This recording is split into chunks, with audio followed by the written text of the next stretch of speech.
মোহনবাগানে সই করলেন Tolgay উজবে। বুধবারই airlines কাপের সেমিফাইনালে সবুজ মেরুন জার্সি গায়ে প্রথম ম্যাচ খেলতে নামবেন টোলগে। মঙ্গলবার দুপুর থেকেই সুতারকিন স্ট্রিটের মুখ থেকে আইএফএ অফিসের সামনে পর্যন্ত মোতায়েন ছিল পুলিশ।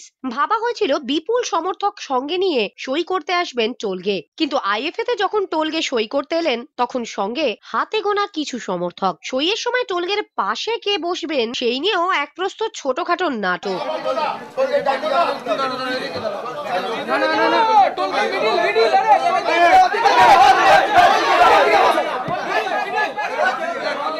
সইয়ের পর সবুজ মেরুন পতাকায় টোলগেকে জড়িয়ে দিলেন সমর্থকরা। টোলগের পরই একে একে সই করলেন নির্মল ছেত্রী, জুয়েল রাজা, সুদীপ্ত বন্দ্যোপাধ্যায়রা। জুয়েল বলছেন, টোলগের সমস্যা মিটে যাওয়ায় শক্তিশালী হলো মোহনবাগান। খুবই ভালো লাগছে। টোলগের মতো প্লেয়ার কলকাতায় ইন্ডিয়া ফুটবলে সারা যাবানো এত ভালো প্লেয়ার, তার পাশে খেলাটা তো খুবই নিজেকে উৎসাহিত করবে।